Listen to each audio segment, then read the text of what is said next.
ಸಂಸ್ಥೆ ಚುನಾವಣೆಗೆ ಇವಿಎಂ ಬದಲಿಗೆ ಮತಪತ್ರ ಕಡ್ಡಾಯಕ್ಕೆ ಕಾನೂನು ರೂಪಿಸಿದ ಸರ್ಕಾರ ಸುಗ್ರೀವಾಜ್ಞೆ ಮೂಲಕ ಬ್ಯಾಲೆಟ್ ಪೇಪರ್ ಬಳಕೆಗೆ ತಿದ್ದುಪಡಿ ಮಾಡೋದಕ್ಕೆ ಮುಂದಾಗಿದೆ. ಸಂಪುಟ ಸಭೆಯ ಅನುಮೋದನೆ ಪಡೆದು ಸುಗ್ರೀವಾಜ್ಞೆಗೆ ಸಿದ್ಧತೆಯನ್ನ ಕೂಡ ನಡೆಸಿಕೊಂಡಿದೆ. ಮುಂದಿನ ಸಚಿವ ಸಂಪುಟ ಸಭೆಯಲ್ಲಿ ಮಂಡನೆಗೆ ತಯಾರಿಯನ್ನ ಮಾಡಿಕೊಳ್ಳಲಾಗಿದೆ. ಸ್ಥಳೀಯ ಸಂಸ್ಥೆ ಚುನಾವಣೆಗೆ ಇವಿಎಂ ಅಂದ್ರೆ ಮತಯಂತ್ರದ ಬದಲಿಗೆ ಮತಪತ್ರ ಬ್ಯಾಲೆಟ್ ಪೇಪರ್ ಕಡ್ಡಾಯಕ್ಕೆ ಕಾನೂನು ರೂಪಿಸಿದ ಸರ್ಕಾರ ಎನ್ನುವಂತಹ ಪ್ರಶ್ನೆ ಸುಗ್ರೀವಾಜ್ಞೆ ಮೂಲಕ ಬ್ಯಾಲೆಟ್ ಪೇಪರ್ ಬಳಕೆಗೆ ತಿದ್ದುಪಡಿ ಮಾಡೋದಕ್ಕೆ ಮುಂದಾಗಿದೆ. ಸಂಪುಟ ಸಭೆಯ ಅನುಮೋದನೆ ಪಡೆದು ಸುಗ್ರೀವಾಜ್ಞೆಗೆ ಸಿದ್ಧತೆಯನ್ನ ಕೂಡ ನಡೆಸಿಕೊಳ್ಳುತ್ತೆ. ಮುಂದಿನ ಸಚಿವ ಸಂಪುಟ ಸಭೆಯಲ್ಲಿ ಮಂಡನೆಗೆ ತಯಾರಿಯನ್ನ ಕೂಡ ನಡೆಸಲಾಗ್ತಾ ಇದೆ. ಇದೇ 11ರಂದು ನಡೆಯುವ ಸಚಿವ ಸಂಪುಟ ಸಭೆಯಲ್ಲಿ ಈ ಬಗ್ಗೆ ಮಂಡನೆ ಕೂಡ ನಡೆಯುತ್ತೆ.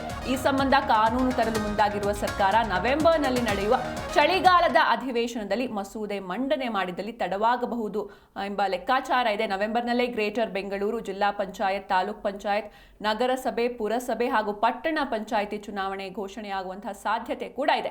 ಈ ಹಿನ್ನೆಲೆಯಲ್ಲಿ ಈಗಲೇ ತರಾತುರಿಯಲ್ಲಿ ಮತಪತ್ರ ಕಡ್ಡಾಯ ಸಂಬಂಧ ಸುಗ್ರೀವಾಜ್ಞೆ ಹೊರಡಿಸಲು ಪ್ಲಾನ್ ಮಾಡಿಕೊಳ್ಳಲಾಗಿದೆ. ಸಂಪುಟ ಸಭೆಯ ಅನುಮೋದನೆ ಪಡೆದು ಸುಗ್ರೀವಾಜ್ಞೆ ಹೊರಡಿಸಲು ಸಿದ್ಧತೆಯನ್ನ ಮಾಡಿಕೊಳ್ಳಲಾಗಿದೆ. ಈ ಬಗ್ಗೆ ಹೆಚ್ಚಿನ ಮಾಹಿತಿಯನ್ನು ನೀಡ್ತಾರೆ ನಮ್ಮ ಪ್ರತಿನಿಧಿ ರಾಚಪ್ಪ ಸುತ್ತೂರು. ರಾಚಪ್ಪ, ಇನ್ನು ಸ್ಥಳೀಯ ಸಂಸ್ಥೆ ಚುನಾವಣೆಗೆ ಇವಿಎಂ ಬದಲಿಗೆ ಈ ಬ್ಯಾಲೆಟ್ ಪೇಪರ್ ಕಡ್ಡಾಯಕ್ಕೆ ಈಗ ಕಾನೂನನ್ನ ರೂಪಿಸ್ತಾ ಇದೆ ಸರ್ಕಾರ. ಜೊತೆಗೆ ಸುಗ್ರೀವಾಜ್ಞೆ ಮೂಲಕ ಬ್ಯಾಲೆಟ್ ಪೇಪರ್ ಬಳಕೆಗೆ ತಿದ್ದುಪಡಿ ಮಾಡೋದಕ್ಕೆ ಮುಂದಾಗಿದೆ. ಸೊ ಈ ಬಗ್ಗೆ ಡೀಟೇಲ್ಸ್ ನೀಡೋದಾದ್ರೆ ಈಗಾಗಲೇ ರಾಜ್ಯ ಸರ್ಕಾರ ಮೊನ್ನೆ ನಡೆದ ಸಚಿವ ಸಂಪುಟ ಸಭೆಯಲ್ಲಿ ಇದನ್ನು ಅಧಿಕೃತವಾಗಿ ಪ್ರಕಟ ಮಾಡಿದೆ. ಹಾಗಾಗಿ ಏನು ಸ್ಥಳೀಯ ಸಂಸ್ಥೆಗಳ ಚುನಾವಣೆ ಇರ್ಬೋದು, ಬಿಬಿಎಂಪಿ ಇರ್ಬೋದು ಮತ್ತು ಮುಂಬರುವಂತ ಜಿಲ್ಲಾ ಪಂಚಾಯತ್, ತಾಲೂಕ್ ಪಂಚಾಯತಿ, ಪಟ್ಟಣ ಪಂಚಾಯತಿ, ನಗರಸಭೆ ಮತ್ತು ಮಹಾನಗರ ಪಾಲಿಕೆಗಳ ಚುನಾವಣೆಗಳಲ್ಲಿ ಇವಿಎಂ ಬದಲಾಗಿ ಈ ಒಂದು ಬ್ಯಾಲೆಟ್ ಪೇಪರ್ ನ ಬಳಸಕ್ಕೆ ರಾಜ್ಯ ಸರ್ಕಾರ ತೀರ್ಮಾನ ಕೈಗೊಂಡಿದೆ. ಆ ಒಂದು ಹಿನ್ನೆಲೆಯಲ್ಲಿ ಸರ್ಕಾರ ಈ ಒಂದು ಕಾಯ್ದೆಗೆ ತಿದ್ದುಪಡಿ ತರುವಂತ ತೀರ್ಮಾನ ಕೈಗೊಂಡು ಈಗಾಗಲೇ ಆ ಒಂದು ಕಾಯ್ದೆಗೆ ತಿದ್ದುಪಡಿ ತರಲಿಕ್ಕೆ ಸಚಿವ ಸಂಪುಟ ಅನುಮೋದನೆ ಕೊಟ್ಟಿದೆ. ಅದರ ಮುಂದುವರೆದ ಭಾಗವಾಗಿ ಈ ಒಂದು 4 ಕಾಯ್ದೆಗಳಿಗೆ ತಿದ್ದುಪಡಿ ತರಲಿಕ್ಕೆ ತೀರ್ಮಾನ ಕೈಗೊಂಡಿದೆ. ಅದರ ಮೊದಲನೇದಾಗಿ ಗ್ರೇಟರ್ ಬೆಂಗಳೂರು ಆಡಳಿತ ತಿದ್ದುಪಡಿ ಕಾಯ್ದೆ ಇದೆ. ಆ ತಿದ್ದುಪಡಿ ಕಾಯ್ದೆಗೆ 2ನೇ ತಿದ್ದುಪಡಿ ತರಲಿಕ್ಕೆ ತೀರ್ಮಾನ ಕೈಗೊಂಡಿದೆ.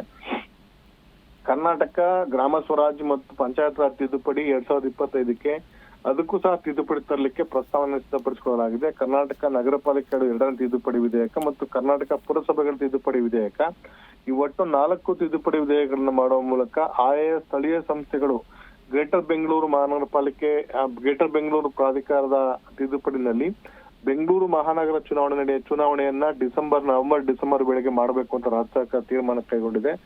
ಆ ಸಂದರ್ಭದಲ್ಲಿ ಮತದಾರ ಪಟ್ಟಿಯನ್ನು ಪರಿಷ್ಕರಣೆ ಮಾಡುವಂತದ್ದು ಪ್ರಮುಖವಾಗಿರುವಂತದ್ದು ಉದ್ದೇಶವೇ ಮತದಾರ ಪಟ್ಟಿಯನ್ನು ಪರಿಷ್ಕರಣೆ ಮಾಡುವಂತ ಅಧಿಕಾರವನ್ನ ಈ ಒಂದು ರಾಜ್ಯ ಚುನಾವಣಾ ಆಯೋಗಕ್ಕೆ ನೀಡುವಂತದ್ದು. ಆ ಮೂಲಕ ತಮಗೆ ಬೇಕಾದಂತ ಪಟ್ಟಿಯನ್ನು ಪರಿಷ್ಕರಣೆ ಮಾಡುವ ಮೂಲಕ ಇತ್ತೀಚೆಗೆ ರಾಹುಲ್ ಗಾಂಧಿ ಅವರು ಏನು ಆರೋಪವನ್ನು ಮಾಡಿದ್ರು ಅಂತ ಒಂದು ಆರೋಪವನ್ನ ಮುಕ್ತಗೊಳಿಸಬೇಕು ಅನ್ನೋ ತೀರ್ಮಾನವನ್ನ ರಾಜ್ಯ ಸರ್ಕಾರ ಕೈಗೊಂಡಿದೆ. ಮತ್ತು ಇವಿಎಂ ಮೇಲೆ ಏನ್ ರಾಜ್ಯ ಸರ್ಕಾರ ಪದೇ ಕಾಂಗ್ರೆಸ್ ಪಕ್ಷ ಆರೋಪವನ್ನು ಮಾಡ್ತಾ ಇತ್ತು, ಇವಿಎಂ ಗಳನ್ನ ದುರುಪಯೋಗ ಮಾಡಿಕೊಳ್ಳಲಾಗಿದೆ ಅಂತ ಏನು ಆರೋಪ ಇತ್ತು, ಅದರಂತೆ ಅದನ್ನ ಬದಲಾವಣೆ ಮಾಡುವಂತದ್ದು.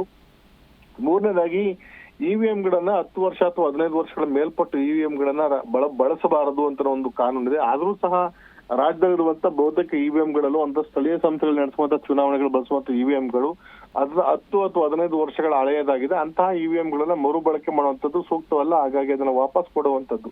ಈ 3 ಪ್ರಮುಖ ವಿಷಯಗಳನ್ನ ಮುಂದಿಟ್ಕೊಂಡು ಈ ಒಂದು ಕಾಯ್ದೆಗೆ ತಿದ್ದುಪಡಿ ತರಲಿಕ್ಕೆ ರಾಜ್ಯ ಸರ್ಕಾರ ಮುಂದಾಗಿದೆ. ಇದರ ಮುಂದುವರೆದ ಭಾಗವಾಗಿ ಗ್ರಾಮ ಸ್ವರಾಜ್ ಮತ್ತು ಪಂಚಾಯತ್ ರಾಜ್ ತಿದ್ದುಪಡಿ ವಿಧೇಯಕ ಮಂಡಿಸುವಂತದ್ರಲ್ಲಿ ಜಿಲ್ಲಾ ಪಂಚಾಯತ್, ತಾಲೂಕ್ ಪಂಚಾಯತ್ ಮತ್ತು ಗ್ರಾಮ ಪಂಚಾಯತ್ಗಳ ಚುನಾವಣೆ ಸಂದರ್ಭದಲ್ಲೂ ಸಹ ಇವಿಎಂ ಬದಲಾಗಿ ಬ್ಯಾಲೆಟ್ ಪೇಪರ್ ಅನ್ನ ಬಳಸಲಿಕ್ಕೆ ತೀರ್ಮಾನ ಕೈಗೊಳ್ಳಲಾಗಿದೆ. ವಿಶೇಷ ಅಂತಂದ್ರೆ ಈಗಾಗಲೇ ಗ್ರಾಮ ಪಂಚಾಯತಿಗಳಲ್ಲಿ ಬ್ಯಾಲೆಟ್ ಪೇಪರ್ ನ ಬಳಸಲಾಗ್ತಾ ಇದೆ. ಅದರ ಜಿಲ್ಲಾ ಪಂಚಾಯತ್ ಮತ್ತು ತಾಲೂಕ್ ಪಂಚಾಯತ್ ಚುನಾವಣೆಗಳಲ್ಲಿ ಇವಿಎಂ ಗಳನ್ನ ಬಳಸಲಾಗ್ತಾ ಇತ್ತು. ಅದರ ಬದಲಾಗಿ ಮುಂದಿನ ದಿನಗಳಲ್ಲಿ ಬ್ಯಾಲೆಟ್ ಪೇಪರ್ ಬಳಸಲಿಕ್ಕೆ ಏನು ಕಾನೂನು ತೊಡಗುತ್ತದೆ, ಏನು ಸಿದ್ಧತೆಗಳನ್ನ ಮಾಡ್ಕೊಳ್ಬೇಕು, ಅದನ್ನ ಈ ಒಂದು ಕಾಯ್ದೆಯಲ್ಲಿ ಸೇರ್ಪಡೆ ಮಾಡಿಕೊಳ್ಳಲಾಗಿದೆ. ಇನ್ನು ಮಹಾನಗರ ಪಾಲಿಕೆಗಳಲ್ಲಿ ರಾಜ್ಯದಲ್ಲಿ ಒಟ್ಟು 9 ಮಹಾನಗರ ಪಾಲಿಕೆಗಳಿವೆ. ಆ ಒಂದು ಚುನಾವಣೆಗಳ ಸಂದರ್ಭದಲ್ಲೂ ಸಹ ಇವಿಎಂ ಬಳಸುವುದನ್ನ ಬದಲಿಗೆ ಈ ಒಂದು ಬ್ಯಾಲೆಟ್ ಪೇಪರ್ ನ ಬಳಸಿ ಮತದಾರನ ಪಟ್ಟಿಯನ್ನು ಪರಿಷ್ಕರಣೆ ಮಾಡೋದಿರ್ಬೋದು ಅಥವಾ ಮತಪಟ್ಟಿ ಚುನಾವಣೆ ನಡೆಸಲಿಕ್ಕೆ ತಿದ್ದುಪಡಿ ತರಲಿಕ್ಕೆ ಇದು ಸಹ ಅನುವು ಮಾಡಿಕೊಡಲಾಗ್ತದೆ. ಇನ್ನು ಕರ್ನಾಟಕ ಪುರಸಭೆಗಳ ತಿದ್ದುಪಡಿ ವಿಧೇಯಕದಲ್ಲೂ ಸಹ ಇದೇ ಒಂದು ವಿಷಯವನ್ನು ಮುಂದಿಟ್ಕೊಂಡು ರಾಜ್ಯ ಸರ್ಕಾರ ತಿದ್ದುಪಡಿಯನ್ನು ಮುಂದಾಗಿದೆ. ಆದ್ರೆ ಇವೆಲ್ಲ 4 ತಿದ್ದುಪಡಿಗಳನ್ನ ಈಗಾಗಲೇ ರಾಜ್ಯ ಸರ್ಕಾರ ತಿದ್ದುಪಡಿನ ಸಿದ್ಧಪಡಿಸಿಕೊಂಡು 11ನೇ ತಾರೀಕು ನಡೆಯುವಂತ ಗುರುವಾರ ಸಚಿವ ಸಂಪುಟ ಸಭೆಯಲ್ಲಿ ಆ ಒಂದು 4 ವಿಧೇಯಕನ್ನ ಅನುಮೋದನೆ ಕೊಟ್ಟು ಸುಗ್ರೀವಾಜ್ಞೆ ಹೊರಡಿಸುವಂತೆ ರಾಜ್ಯದ ರಾಜ್ಯಪಾಲರಿಗೆ ರವಾನೆ ಮಾಡುವಂತ ಸಾಧ್ಯತೆ ಇದೆ. ಇನ್ನು ಮುಂದಿನ ದಿನಗಳಲ್ಲಿ ಈ ಒಂದು ವಿಷಯ ಇಲ್ಲಿ ತಾಂತ್ರಿಕವಾಗಿ ಕಂಡು ಬರುವಂತ ಸಮಸ್ಯೆ ಎದುರಾಗುವಂತದ್ದು ರಾಜ್ಯಪಾಲರು ಈ 4 ವಿಧೇಯಕನ ಏನು ರಾಜ್ಯ ಸರ್ಕಾರ ಅನುಮೋದನೆ ಮಾಡಿ ಸುಗ್ರೀವಾಜ್ಞೆ ನೀಡಬೇಕು ಅಂತ ರಾಜ್ಯಪಾಲರಿಗೆ ರವಾನೆ ಮಾಡಿದ್ದಲ್ಲಿ ರಾಜ್ಯಪಾಲರು ಈ 4 ಮಸೂದೆಗಳಿಗೆ ಅನುಮೋದನೆ ಕೊಡ್ತಾರ ಅಂತ ಪ್ರಶ್ನೆ ಎದುರಾಗಿದೆ. ಯಾಕಂತಂದ್ರೆ ಕೇಂದ್ರ ಚುನಾವಣಾ ಆಯೋಗದ ತದ್ವಿರುದ್ಧವಾಗಿ ರಾಜ್ಯ ಸರ್ಕಾರ ಈ ಒಂದು ಮತಪತ್ರವನ್ನ ಬಳಕೆ ಮಾಡಿಕೊಂಡು ಚುನಾವಣೆ ನಡೆಸಬೇಕು ಅಂತ ತೀರ್ಮಾನ ಕೈಗೊಂಡಿದ್ದಾದಲ್ಲಿ ಅದಕ್ಕೆ ರಾಜ್ಯಪಾಲರು ಅನುಮೋದನೆ ಕೊಡದಿದ್ದಲ್ಲಿ ಅನುಮೋದನೆ ನೀಡಿದ್ರೆ ಯಾವುದೇ ಅಭ್ಯಂತರ ಇಲ್ಲ. ಅಲ್ಲದೆ ಕೊಡದಿದ್ದಲ್ಲಿ ಈ ಒಂದು ಬ್ಯಾಲೆಟ್ ಪೇಪರ್ ನ ಬಳಸ್ಕೊಂಡು ರಾಜ್ಯ ಸರ್ಕಾರ ಏನ್ ಚುನಾವಣೆ ನಡೆಸಬೇಕು ಅಂತ ತೀರ್ಮಾನ ಕೈಗೊಳ್ಳುತ್ತೆ. ಅದಕ್ಕೆ ಅಲ್ಲಿ ಒಂದು ಕಲ್ ಬಿದ್ದಂಗೆ ಆಗತ್ತೆ. ಹಾಗಾಗಿ ರಾಜ್ಯಪಾಲರು ಈ ಒಂದು ಕಡತಗಳನ್ನ ಪರಿಶೀಲನೆ ಮಾಡ್ಲಿಕ್ಕೆ ರಾಷ್ಟ್ರಪತಿಯವ್ರಿಗೆ ಒಪ್ಪಿಸಬಹುದು ಅಥವಾ ಕೇಂದ್ರ ಸರ್ಕಾರಕ್ಕೂ ಸಹ ರವಾನೆ ಮಾಡ್ಲಿಕ್ಕೆ ಎಲ್ಲ ಅಧಿಕಾರವನ್ನ ರಾಜ್ಯಪಾಲರು ಹೊಂದಿದ್ದಾರೆ. ಹಾಗಾಗಿ ಆ ಒಂದು ಹಂತದಲ್ಲಿ ರಾಜ್ಯ ಸರ್ಕಾರಕ್ಕೆ ಒಂದ್ಸಲ ತೊಡಕು ಎದುರಾಕ ಒಂದು ಸಾಧ್ಯತೆ. ಆದ್ರೆ ರಾಜ್ಯ ಸರ್ಕಾರ ತನ್ನೆಲ್ಲಾ ಅಧಿಕಾರವನ್ನು ಬಳಕೆ ಮಾಡ್ಕೊಂಡು ಈ 4 ಕಾಯ್ದೆಗಳಿಗೆ ತಿದ್ದುಪಡಿ ತಂದು ಸುಗ್ರೀವಾಜ್ಞೆ ಮೂಲಕ ಮತಪತ್ರಗಳನ್ನ ಮುಂಬರುವಂತ ಚುನಾವಣೆಗಳಲ್ಲಿ ಬಳಸುವ ಮೂಲಕ ಕಾಂಗ್ರೆಸ್ ಪಕ್ಷದ ದೇಶ ರಾಹುಲ್ ಗಾಂಧಿ ಅವರ ಆಶಯವನ್ನ ಈಡೇರಿಸುವ ನಿಟ್ಟಿನಲ್ಲಿ ರಾಜ್ಯ ಸರ್ಕಾರ ಮುಂದಾಗಿದೆ. ಇದು ಮುಂದಿನ ದಿನಗಳಲ್ಲಿ ಕಾನೂನು ಸಂಘರ್ಷಕ್ಕೂ ಸಹ ಎಡೆ ಕೊಡುವಂತ ಎಲ್ಲಾ ಸಾಧ್ಯತೆಗೂ ಸಹ ಕಂಡು ಬರ್ತದೆ.